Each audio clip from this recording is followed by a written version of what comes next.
தேவன் நம்மை கொண்டு வந்ததற்காக நான் கர்த்தரை நன்றி துதிக்கிறோம். பரிசுத்தத்தை குறித்து நாம் தியானித்துக் கொண்டிருக்கிறோம். நேற்று தினத்தில் தொட்டி பரிசுத்தம், அதில் முழுவதும் எல்லாம் பரிசுத்தமாயிருக்கும் என்று சொல்லி நாம் பார்த்தோம். இன்றைக்கு 7வது நாளிலும் கூட கர்த்தரை பரிசுத்தமாகட்டும் தூபபீடம் பரிசுத்தம், அது விடுதலை தூபங்கள் எல்லாம் பரிசுத்தமாக இருக்கும் என்று சொல்லி இன்றைக்கு 7வது நாளிலும் கூட தூபபீடத்தை குறித்தும் தூபபீடத்தில் இருக்கிற தூபங்கள் பரிசுத்தமாக மாறும் என்பதை குறித்தும் நம்முடைய ஒரு சில வசனங்களை நாம் ஆராய்ந்து பார்க்க போகிறோம். கர்த்தரை பரிசுத்தத்துக்கு மகிமை உண்டாகட்டும். அருமையான கர்த்தருடைய பிள்ளைகளை யாத்திராகமம் 30ஆம் அதிகாரம் 27, 28 வசனங்களிலே இப்படியாய் சொல்லப்பட்டிருக்கிறது. மேஜையையும் அதன் பனிமூட்டுகள் எல்லாவற்றையும் குத்துவிளக்கையும் அதன் கருவிகளையும் தூபபீடத்தையும் தகன பீடத்தையும் அதன் பனிமூட்டுகள் எல்லாவற்றையும் தொட்டியையும் அதன் பாதத்தையும் அபிஷேகம் பண்ணி அவைகள் மகா பரிசுத்தமாய் இருக்கும்படிக்கு அவைகளை பரிசுத்தப்படுத்துவாயாக. அவைகளை தொடுகின்றது எல்லாம் பரிசுத்தமாய் இருக்கும் என்று சொல்லப்பட்டிருக்கு. அருமையான கர்த்தருடைய பிள்ளைகளே, மேஜையும் பரிசுத்தமாய் இருக்கும், குத்துவிளக்கு பரிசுத்தமாய் இருக்கும், தூபபீடம் பரிசுத்தமாய் இருக்கும் என்று சொல்லி வேதத்தில் வாசிக்கிறோம். அருமையான கர்த்தருடைய பிள்ளைகளே, ஆசரிப்பு கூடாரத்தில் பிரகாரத்தில் 2 பொருட்கள் இருந்தது. ஒன்று கர்த்தரை பரிசுத்தமாகட்டும் பலிபீடம் வெண்கல தொட்டி பிரகாரத்தில் இருந்தது. அது பரிசுத்தமாக இருக்கிறது என்று சொல்லி போன நாட்கள் நாம் பார்த்தோம். மகா பரிசுத்த ஸ்தலத்தில் கர்த்தரை பரிசுத்தமாகட்டும் மகிமை உண்டாகட்டும் ஆண்டவருடைய உடன்படிக்கை பெட்டி இருக்கிறது. இந்த 2த்துக்கும் நடுவாக பரிசுத்த ஸ்தலத்திலே 3 பொருட்கள் இருந்தது. கர்த்தரை பரிசுத்தமாகட்டும் மகிமை உண்டாகட்டும். ஒன்று சமூகத்து அப்ப மேஜை, 2வது குத்துவிளக்கு, 3வது தூபபீடம். அதில் பரிசுத்த ஸ்தலத்தில் இருக்கிற தூபபீடத்தை குறித்து நாம் இன்றைக்கு தியானிக்க போகிறோம். தூபபீடம் பரிசுத்தம் உள்ளதாய் காணப்படுகிறது. கர்த்தரை பரிசுத்தமாகட்டும் மகிமை உண்டாகட்டும். அருமையான கர்த்தருடைய பிள்ளைகளே, இந்த தூபபீடத்தை ஆண்டவராகிய தேவன் எப்படி செய்ய சொன்னார், எதற்காக செய்ய சொன்னார், இந்த தூபபீடத்தின் மூலமாக நாம் கற்றுக்கொள்ளுகிற ஆவிக்குரிய ரகசியங்கள் என்ன என்பதை குறித்து நாம் தியானிக்க போகிறோம். கர்த்தரை பரிசுத்தமாகட்டும் மகிமை உண்டாகட்டும். இந்த யாத்திராகமம் 30ஆம் அதிகாரத்தில் முதல் வசனத்தில் இப்படியாக சொல்லப்பட்டிருக்கிறது. தூபம் காட்டுகிறதுக்கு ஒரு தூபபீடத்தை சீத்தி மரத்தினால் அதை உண்டாக்குவாயாக என்று சொல்லப்பட்டிருக்கு. அப்போ அருமையான கர்த்தருடைய பிள்ளைகளை, இந்த தூபபீடம் எதினால் ஆனது என்று சொன்னால் சீத்தி மரத்தினால் ஆனது. கர்த்தரை பரிசுத்தமாகட்டும் மகிமை உண்டாகட்டும்.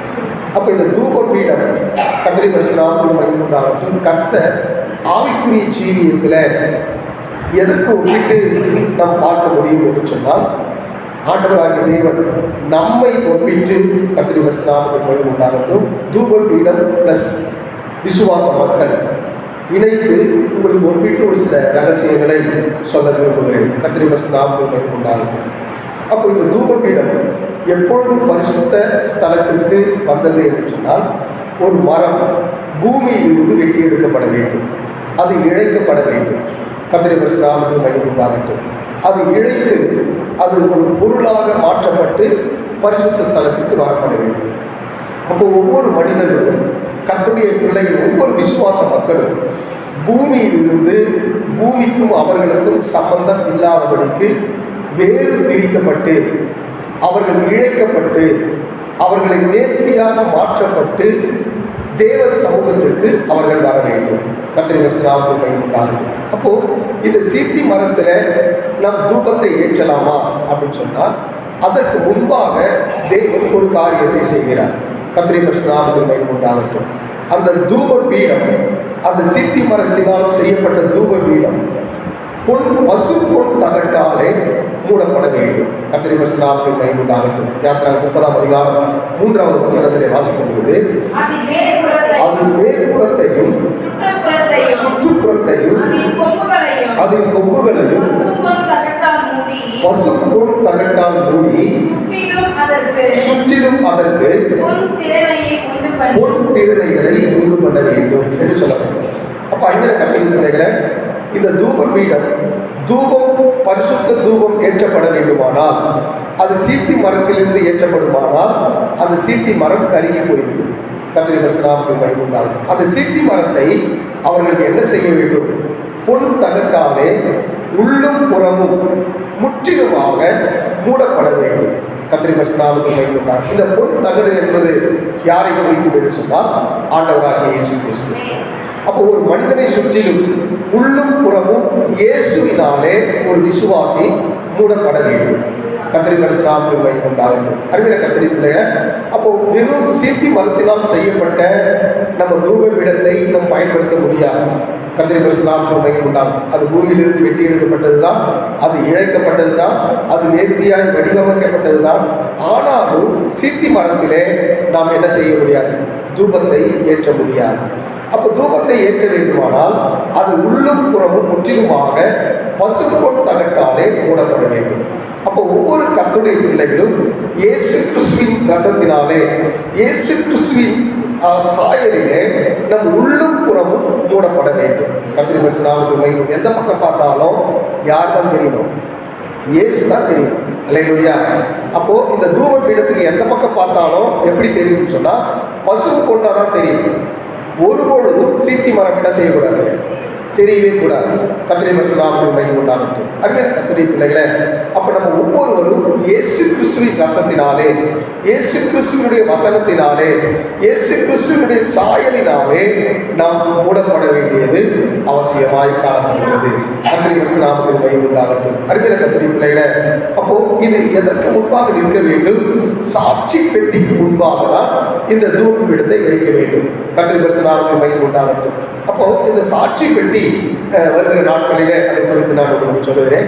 இந்த சாட்சி பெட்டிக்கு முன்பாக தான் இந்த தூப பீடத்தை கர்த்தருடைய பரிசுத்த நாமத்துக்கு வைக்க வேண்டும். தூபம் போட வேண்டும். கர்த்தருடைய பரிசுத்த நாமத்துக்கு உண்டாகட்டும். அருமையான கர்த்தருடைய பிள்ளைகளை, அப்ப இந்த தூபத்தை எப்பொழுதெல்லாம் போட வேண்டும் என்று சொன்னால் காலையிலும் மாலையிலும் கர்த்தருடைய பரிசுத்த நாமத்துக்கு உண்டாகட்டும் 3 நேரங்களிலே இந்த தூபத்தை போட வேண்டும். 7ஆம் வசனத்தில் வாசிக்கும் பொழுது 37 காலைதோறும் அதின்மேல் சுகந்த தூப வருகையிட வேண்டும். மாலையில் விளக்கேற்றும் பொழுது அதின்மேல் தூபம் காட்ட வேண்டும். விளக்குகளை விளக்கும் பொழுது அதின்மேல் தூபம் காட்ட வேண்டும். அல்லேலூயா. அப்ப அருமையான கர்த்தருடைய பிள்ளைகளே, இந்த தூபம் எப்பொழுதெல்லாம் போட வேண்டும் என்று சொன்னால் காலையிலே தூபம் போட வேண்டும். மாலையிலே விளக்கேற்றும் பொழுது தூபம் போட வேண்டும். விளக்குகளை கழுவும் பொழுது தூபம் போட வேண்டும். கர்த்தருடைய பரிசுத்த நாமத்துக்கு உண்டாகட்டும். அப்போ தூபம் என்றால் என்ன? கர்த்தருடைய பரிசுத்த நாமத்துக்கு உண்டாகட்டும். அப்போ தூபம் என்றால் என்ன அப்படின்னு சொல்லும் பொழுது, தூபத்தை ஆண்டவர் வேதத்தில் வாசிக்கும் பொழுது யாத்திரா 30ஆம் அதிகாரம் 34வது வசனத்தை வாசிக்கும் பொழுது, பின்னும் கர்த்தர் மோசேயை நோக்கி சுத்த வெள்ளை போலவும் குங்குலியும் அல்பான் பிசுமாகிய சுகந்த வர்க்கங்களையும் சுத்தமான சாம்பிராணியும் நீ சமநிலையாக எடுத்து தைலக்காரன் செய்தது போல அதற்கு பரிமளம் ஏற்றி துப்புரவான பரிசுத்த தூப வர்க்கமாக்கி, அல்லேலூயா, துப்புரவான பரிசுத்த தூபமாக்கி. அப்போ போடுகிற தூபம் என்ன அப்படின்னு சொன்னா அது பரிசுத்தமானது, அது சுத்தமானது. கர்த்தருடைய பரிசுத்த நாமத்துக்கு மகிமை உண்டாகட்டும். அப்போ ஆண்டவர் அந்த தூபம் எந்த மெட்டீரியல்ல செய்யணும் அப்படின்னு ஆண்டவர் சொன்னார். வெள்ளை போலம், குங்குலியம், அல்வா பிசினும் கந்த வர்க்கங்கள் ஆகிய சுத்தமான சாம்பிராணியினாலே செய்யப்பட வேண்டும் என்று சொன்னார். கர்த்தருடைய பரிசுத்த நாமத்துக்கு மகிமை உண்டாகட்டும். அப்போ இது சமநிலை அளவு அதை செய்யும் பொழுது, அது பரிமளம் ஏற்றும் பொழுது அது துப்புரவான பரிசுத்த தூப வர்க்கமாய் மாறுகிறது. அல்லேலூயா. கர்த்தருடைய பரிசுத்த நாமத்துக்கு மகிமை உண்டாகட்டும். அருமையான கர்த்தருடைய பிள்ளைகளே, அப்போ ஆசாரியன் என்ன செய்ய வேண்டும்? தூப பீடத்திலே தூபத்தை காலையிலும் மாலையிலும் விளக்கை அதை தேய்க்கும் நேரத்திலும் அவர்கள் என்ன செய்ய வேண்டும்? தூபத்தை அவர்கள் ஏற்ற வேண்டும் என்று ஆண்டவர் சொல்லுகிறார். கர்த்தருடைய பரிசுத்த நாமத்துக்கு மகிமை உண்டாகட்டும். அடுத்த கர்த்தருடைய பிள்ளைகளை, இந்த தூபம் என்றால் என்ன அப்படின்னு சொல்லும்போது கர்த்தருடைய பரிசுத்த நாமத்துக்கு மகிமை உண்டாகட்டும். இப்போ பிரசன்ட் என்ன அப்படின்னு சொன்னா, பழைய ஏற்பாட்டு நாட்களில ஆசரிப்பு கூடாரத்தில் ஆசாரியர்கள் தூபம் ஏற்றினார். ஒவ்வொரு நாளும் காலையிலும் மாலையிலும் தூபம் இட்டார்கள். அப்ப இப்ப தூபம் என்றால் என்ன அப்படின்னு சொன்னா, ஆவிக்குரிய ஜீவியத்துல ஜெபம் தான் தூபம். அல்லேலூயா. கர்த்தருடைய பரிசுத்த நாமத்துக்கு மகிமை உண்டாகட்டும். நீங்கள் கொடுக்கிற காணிக்கை தான் கர்த்தருக்கு ஏற்ற தூபம். அப்ப வேதத்தில் ரெண்டு மீனிங் சொல்லப்பட்டிருக்கிறது. ஒன்று ஜபமாகிய தூபம், இரண்டாவது காணிக்கை ஆகிய தூபம். கர்த்தருடைய பரிசுத்த நாமத்துக்கு மகிமை உண்டாகட்டும். அருமையான கர்த்தருடைய பிள்ளைகளை, அப்ப நம்ம ஒவ்வொருவரும் தூபங்களை தேவனுக்கு முன்பாக செலுத்த வேண்டும். கர்த்தருடைய பரிசுத்த நாமத்துக்கு மகிமை உண்டாகட்டும். அருமையான கர்த்தருடைய பிள்ளைகளை, அப்போ நம்ம ஜபங்களாகிய தூபங்களை தேவனுக்கு முன்பாக எப்பொழுதும் நம் செலுத்துகிறவர்களாய் காணப்பட வேண்டும். வெளிப்படுத்தின விசேஷம் 5ஆம் அதிகாரம் 8வது வசனத்திலே வாசிக்கும் பொழுது, அந்த புஸ்தகத்தை அவர் வாங்கின பொழுது அந்த 4 ஜீவன்களும் 24 மூப்பர்களும் தங்கள் சுரமண்டலங்களையும் பரிசுத்தவான்களுடைய ஆமென், இதை குறிச்சு கொள்ளுங்க, ஜபங்களாகிய தூப வர்க்கத்தால் நிறைந்த கர்த்தருடைய பரிசுத்த நாமத்துக்கு மகிமை உண்டாகட்டும். அப்போ பரலோகத்தில் கர்த்தருடைய பரிசுத்த நாமத்துக்கு மகிமை உண்டாகட்டும். 4 ஜீவன்கள் இருக்கிறது, 24 மூப்பர்கள் இருக்கிறார்கள். ஆண்டவராகிய தேவன் அந்த 24 மூப்பர்களும் தங்களுடைய ஜப தூபங்களாகிய பரிசுத்தவான்களுடைய ஜப தூபங்களாகிய தூபத்தை தேவனுடைய சமூகத்தில் பலிபீட தண்டையிலே அவர்கள் இருக்கிறதை நாம் பார்க்க முடிகிறது. அல்லேலூயா. வெளிப்படுத்தின விசேஷம் 8ஆம் அதிகாரம் 3-4 வசனங்களிலே வாசிக்கும் பொழுது, வேறொரு தூதனும் வந்து தூபம் காட்டும் பொற்கலசத்தை பிடித்து பலிபீடத்தின் படியிலே நின்றார். சிங்காசனத்திற்கு முன்பாக பொற்பலிபீடத்தின் மேல் பரிசுத்தவான்களுடைய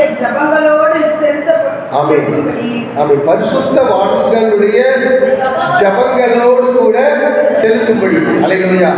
கர்த்தருடைய பரிசுத்த நாமத்துக்கு மகிமை உண்டாகட்டும். அப்போ என்ன பரிசுத்தவான்களுடைய ஜபங்கள் எப்படி இருக்குது அப்படின்னு சொன்னா, தூபமாய் இருக்குது. அல்லேலூயா. கர்த்தருடைய பரிசுத்த நாமத்துக்கு மகிமை உண்டாகட்டும். இப்போ எக்ஸாம்பிள், ஒரு சாம்பிராணி இருக்குன்னு வச்சுங்க. இப்போ சாம்பிராணி தூபம் போடுறாங்க. கர்த்தருடைய பரிசுத்த நாமத்துக்கு மகிமை உண்டாகட்டும். சாம்பிராணி எடுத்து நான் ஏதாவது ஒரு பாத்திரத்தில் போட்டேன்னா எதனாவது தூபம் வருமா அப்படின்னு சொன்னால் வராது. கர்த்தருடைய பரிசுத்த நாமத்துக்கு மகிமை உண்டாகட்டும். அதில் என்ன தேவை அப்படின்னு சொன்னால், நெருப்பு தேவை. நெருப்பு மேலே போட்டாதான் தூபம் வரும். கர்த்தருடைய பரிசுத்த நாமத்துக்கு மகிமை உண்டாகட்டும். அப்போ பரிசுத்தவான்களுடைய ஜபங்களாகிய தூபம் அது கரெக்டாக எங்கே போய் செட் ஆகும்னு சொன்னால், அக்னியில் போய் செட் ஆகும். அப்போதான் தூபம் வரும். கர்த்தருடைய பரிசுத்த நாமத்துக்கு மகிமை உண்டாகும். அப்போ அக்னிங்கிறது என்ன? தேவனுடைய வார்த்தை. அப்போ தேவனுடைய வார்த்தையில உங்க ஜெபம் விழும் பொழுது கர்த்தருடைய பரிசுத்த நாமத்துக்கு மகிமை உண்டாகட்டும், அது புகையாக மாறி தூபமாக மாறி தேவனுடைய சமூகத்திற்கு போய் எட்டுகிறது. அல்லேலூயா. கர்த்தருடைய பரிசுத்த நாமத்துக்கு மகிமை உண்டாகும். இப்போ ஒரு நெருப்பு எரிச்சே இருக்குது, அதில் கொஞ்சம் தண்ணி ஊற்றினாலும் என்ன வரும்? புகை வரும். அல்லேலூயா. ஒருவேளை உங்கள் கண்ணீர் ஊற்றினாலும் என்ன வரும்? புகை வரும். அல்லேலூயா. அப்போ உங்கள் கண்ணீர் ஜபங்கள் எல்லாம் தூபங்களாக மாற வேண்டுமானால் அது வார்த்தையோடு கூட இணைக்கப்பட வேண்டும். அல்லேலூயா. கர்த்தருடைய பரிசுத்த நாமத்துக்கு மகிமை உண்டாகட்டும். புரிஞ்சுக்கிறவங்களாம் ஒரு நிலை சொல்லுவோம். ஐயா நீங்கள் சொல்கிறது எனக்கு புரியல கேட்குறவங்களாம் ஒரு நிலை சொல்லுவோம். ஆமே. புரியலன்னு சொல்ல நான் திரும்ப சொல்கிறேன். ஆமே. அல்லேலூயா. இப்போ தூப கலசத்தில் அக்னி போடணும். அந்த அக்னியில் மேலே என்ன பண்ணணும்? இந்த சம அளவு கலந்த கலவையை போடணும், தூபத்தை போடணும். அப்போ என்ன ஆகுன்னா, அந்த அக்னியில் போய் அந்த சம நிறைவு கலந்த அந்த தூபம் இடும் பொழுது அதிலிருந்து புகைகள் எழுதும். அல்லேலூயா. கர்த்தருடைய பரிசுத்த நாமத்துக்கு மகிமை உண்டாகட்டும். அப்போ கர்த்தருடைய பரிசுத்த நாமத்துக்கு மகிமை. நான் தூபபீடமாக இருக்கிறேன். என்னை சுற்றிலும் இயேசுவினால நான் கவர் பண்ணியிருக்கணும். எனக்கு மேலே கர்த்தருடைய வார்த்தை எரிஞ்சுக்கிட்டே இருக்கணும். அதுக்கு மேலே நான் தூபத்தை போடணும். தூபத்தை போடும் பொழுது அது புகையாக மாறி தேவனுக்கு ஏற்ற ஜபங்களை தேவனிடத்தில் கொண்டு போய் சேரும்.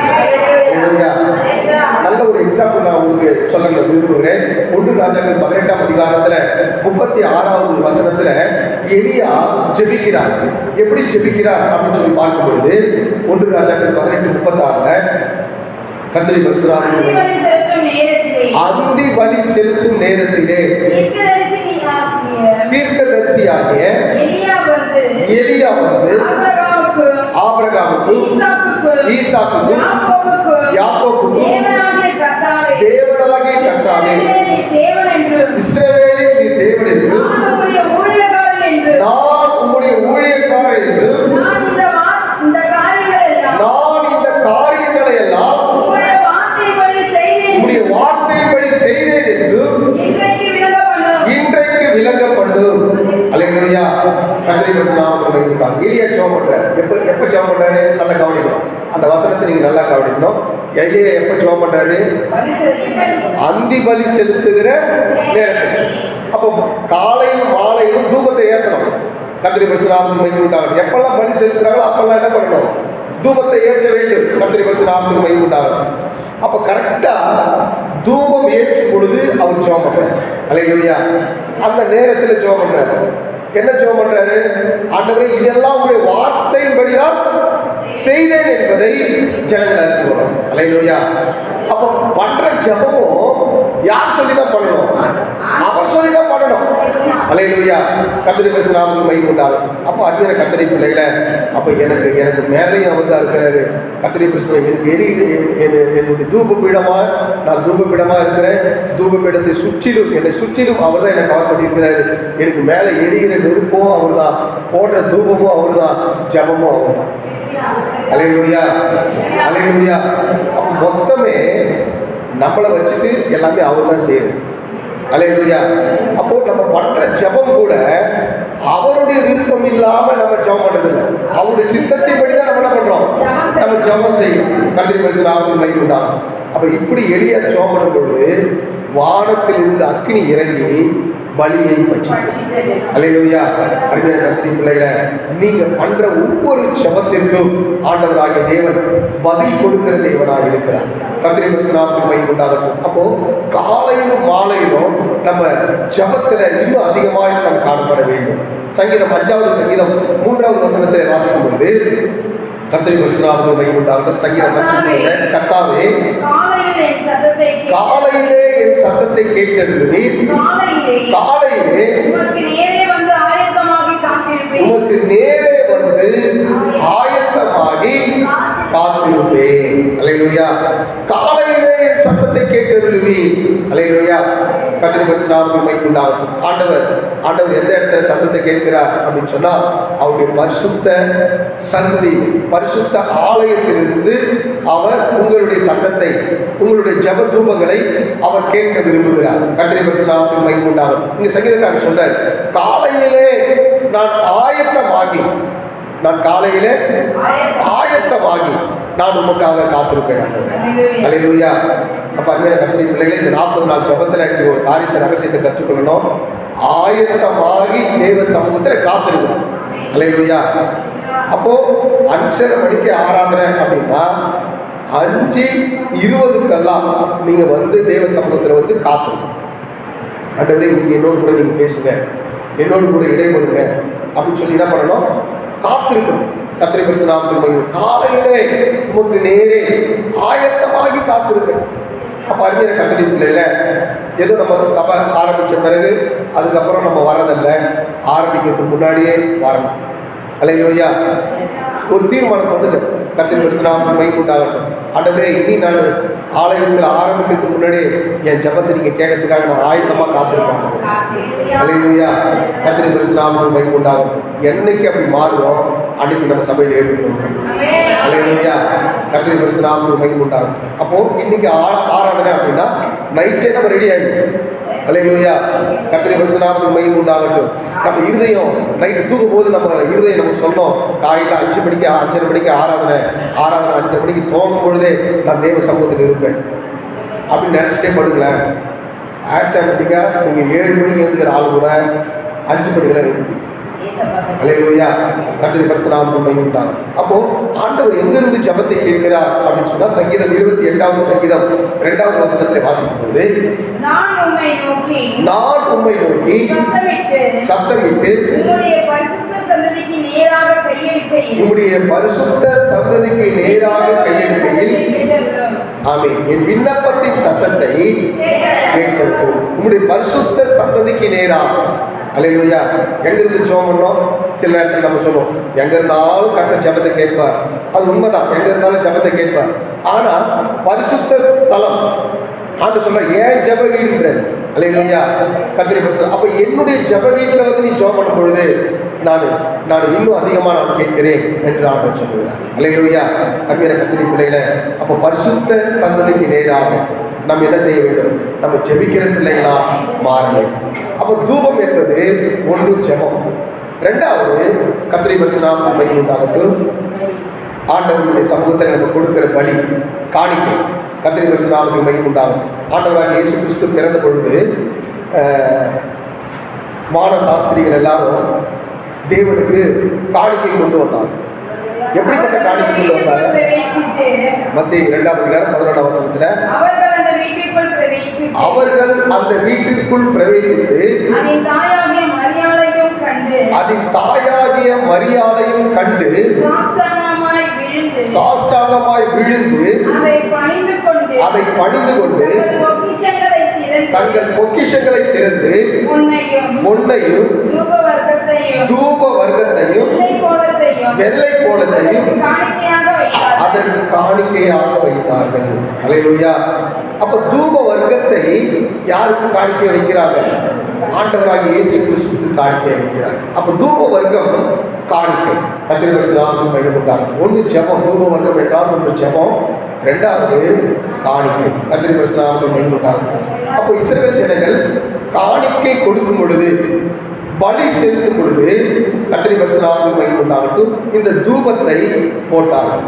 லேவியராகமம் 2வது அதிகாரம் 1வது வசனத்திலே வாசிக்கும் போது, லேவியராகமம் 2:1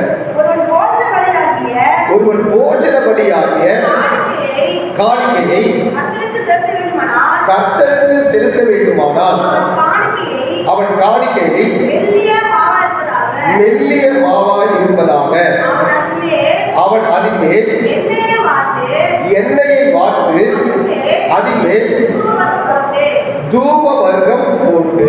அல்லேலூயா. கர்த்தருடைய பரிசுத்த நாமத்துக்கு மகிமை உண்டாகட்டும். அப்ப போஜன பலி ஒரு மனிதன் செலுத்துவானால் அந்த போஜன பலியினுடைய நிறைவு என்ன அப்படின்னா அவன் தூப வர்க்கம் போடணும், தூபம் போடணும். கர்த்தருடைய பரிசுத்த நாமத்துக்கு மகிமை உண்டாகட்டும். அப்ப காணிக்கை பிளஸ் தூபம். அப்ப தூபம் எதற்கு ஒப்பிட்டு சொல்லப்படுகிறது அப்படின்னு சொன்னா காணிக்கைக்கு ஒப்பிட்டு. அல்லேலூயா. கர்த்தருடைய பரிசுத்த நாமத்துக்கு மகிமை உண்டாகட்டும். அப்போ காணிக்கை தூபம் இல்லாமல் பூரணப்படாது. கர்த்தருடைய பரிசுத்த நாமத்துக்கு மகிமை உண்டாகட்டும். லேவியராகமம் 2வது அதிகாரம் 15வது வசனத்தில் வாசிக்கும் பொழுது, அதின் மேல் எண்ணெய் வார்த்து அதின் மேல் தூப வர்க்கத்தை போடுவாயாக. அல்லேலூயா. கர்த்தருடைய பரிசுத்த நாமத்துக்கு மகிமை உண்டாகட்டும். நீங்க எந்த காணிக்கைகளை செலுத்தினாலும் அதின் மேலே தூப வர்க்கத்தை போட வேண்டும். கர்த்தருடைய பரிசுத்த நாமத்துக்கு மகிமை உண்டாகட்டும். அப்ப அன்பிய கர்த்தருடைய பிள்ளைகளை, எங்கெல்லாம் இந்த காணிக்கை வருகிறதோ அங்கெல்லாம் அங்கு தூபம் வருவதை நீங்கள் பார்க்க முடியும். கர்த்தருடைய பரிசுத்த நாமத்துக்கு மகிமை உண்டாகட்டும். அப்ப நம்ம தூப வர்க்கம் நம்ம கொடுக்கிற காணிக்கை கர்த்தரிடத்துல போய் சேரும். கர்த்தருடைய பரிசுத்த நாமத்துக்கு மகிமை உண்டாகட்டும். அப்ப நம்ம யாருக்காக கொடுக்குற சிந்தை இருக்கணும்? ஆண்டவருக்காக நான் கொடுக்கிறேன். நீங்க காணிக்கை கொடுத்தாலும் சரி, தசமமாக கொடுத்தாலும் சரி, அல்லது பிடியரிசி வச்சாலும் சரி, இல்லை விசேஷ காணிக்கை எது கொடுத்தாலும் சரி, அதை நான் யாருக்காக கொடுக்குறேன்? கர்த்தருக்காக கொடுக்கிறேன் அப்படிங்கிற சிந்தையோடு கொடுக்கணும். அல்லேலூயா. நான் பாஸ்ட்டுக்கு கொடுக்குறேன்னு சொன்னா அது உங்களுக்கு ஆசீர்வாதமா மாறாது. அல்லேலூயா. நான் யாருக்காக கொடுக்குறேன்? கர்த்தருக்காக கொடுக்கிறேன்ங்கிற சிந்தையோடு கூட என்ன பண்ணுறோம்? கொடுக்கணும். அல்லேலூயா. கர்த்தருடைய பரிசுத்த நாமத்துக்கு மகிமை உண்டாகட்டும். இப்போ பாஸ்டுக்காக கொடுக்கலாமா அப்படின்னா பாஸ்டுக்காக கொடுக்கலாம். எப்படி கொடுக்கலாம் அப்படின்னு சொன்னால் டிப்ஸ் கொடுக்கலாம். அல்லேலூயா. கர்த்தருடைய பரிசுத்த நாமத்துக்கு மகிமை உண்டாகட்டும். அதுதான் டிப்ஸ் அப்படின்னு. இப்போ ஒரு ஹோட்டலில் போய் சாப்பிட்றோம். சாப்பிட்ட உடனே சர்வர் என்ன பண்ணுறாங்கன்னா எல்லாத்தையும் எடுத்து வைக்கிறாங்க. அம்மா ஒரு உள்ள வேணும், குழம்பு வேணும், மீன் வேணுமா, அது வேணுமா, இது வேணுமா, எல்லாத்தையும் எடுத்து வைக்கிறாங்க. சாப்பிட்ட உடனே பில்லை ஹோட்டலில் செலுத்துகிறோம். பில் என்ன பண்ணுறோம்? ஹோட்டலில் செலுத்துகிறோம். ஓனருக்கு பில்லை செலுத்துகிறோம். போகும்பொழுது நமக்கு அந்த சர்வ் பண்ணாங்க பார்த்தீங்களா, அவங்களுக்கு நம்ம பாக்கெட் இருக்கிறத இந்தப்பா இதை நீங்கள் டிப்ஸாக வச்சுக்குவாங்க. அல்லேலூயா, கர்த்தருடைய பரிசுத்த நாமத்துக்கு மகிமை உண்டாகும். அப்போ என்னென்ன, கர்த்தருடைய வார்த்தைகளை நம்ம சாப்பிட்ற ஒவ்வொரு நாளுக்கும் தேவனுக்கு காணிக்கை தசம வகைகள்லாம் கொடுக்கணும். சொல்லி கொடுக்குறீங்க, எனக்கு என்ன பண்ணுறீங்க, டிப்ஸு தரணும். அல்லேலூயா, கர்த்தருடைய பரிசுத்த நாமத்துக்கு மகிமை உண்டாகும். அப்போது காணிக்கை என்றது என்னென்ன, டிப்ஸுன்றது நம்ம வேறு பிரித்து பார்க்கணும். அல்லேலூயா, சரி கர்த்தர் நல்லது. அப்போ நம்ம எது கொடுத்தாலும் அது நான் தேவனுக்குன்னு கொடுக்குறேன் அப்படிங்கிற சிந்தை நமக்குள்ள என்ன பண்ணோம், கர்த்தருடைய பரிசுத்த நாமத்துக்கு மகிமை உண்டாகும். அப்படி இருக்குமானால் நிச்சயமாக அதனுடைய ஆசீர்வாதத்தை நாம் இம்மையிலும் மறுமையிலும் பெற்றுக்கொள்வோம். அல்லேலூயா, இங்கேயும் உங்களுக்கு ஆசீர்வாதம் வரும், பரலோகத்திலேயும் அந்த ஆசீர்வாதம் என்ன பண்ணுறீங்க, சேர்த்து வைக்கிறீர்கள். அல்லேலூயா, கர்த்தருடைய பரிசுத்த நாமத்துக்கு மகிமை உண்டாகும். அப்போ சுகந்த வாசனையை கர்த்தர் முகரணும். அல்லேலூயா, சுகந்த வாசனை என்ன பண்ணணும், அந்த பலிபீடத்தின் மேலே செலுத்துகிற பலியானாலும் சரி, அல்லது இந்த தூப பீடத்தின் மேலே ஏற்றுகிற தூபமானாலும் சரி, கர்த்தர் சுகந்த வாசனையாக முகரணும். அப்போதான் அது நமக்கு ஆசீர்வாதமாக மாறும். அல்லேலூயா, அருமையான கர்த்தருடைய பிள்ளைகளை, கர்த்தருடைய பரிசுத்த நாமத்துக்கு மகிமை உண்டாகட்டும். தூப பீடம் பரிசுத்தமாக இருக்கிறது, அதில் ஏற்றுகிற தூபமும் பரிசுத்தமாக இருக்கும். அல்லேலூயா, சரி கர்த்தருடைய பரிசுத்த நாமத்துக்கு மகிமை உண்டாகும். எல்லாம் ப்ளஸ் பாயிண்டாக சொல்லிட்டேன், ஒரே ஒரு மைனஸ் பாயிண்டை மட்டும் நான் சொல்லி நான் முடிச்சேன். அல்லேலூயா, தூபம் ஏற்றும் பொழுது கர்த்தருடைய பரிசுத்த நாமத்துக்கு மகிமை உண்டாகும். கர்த்தருக்கு ஏற்றது போல ஏற்றணும். நம்ம இஷ்டத்துக்கு தூபத்தை என்ன பண்ணக்கூடாதுங்க, நம்ம போடக்கூடாது. அல்லேலூயா, சில பேர் சொல்லுவாங்க, பாரு யாரோ ஒருத்தர் தூபம் போட்டு போயிட்டாங்க, ரொம்ப கடுகடுன்னு இருக்கிறாங்க. அல்லேலூயா, ஏதோ தூபம் போட்டாங்க போகுது யாரோ ஒன்று. அல்லேலூயா, அப்போ தேவனுடைய சமூகத்தில் தேவன் சொல்லுகிற நேரத்தில் தூபம் போடணும், தேவன் சொல்லுகிற அளவின்படி போடணும், தேவன் என்ன சொன்னார் அதை போடணும்.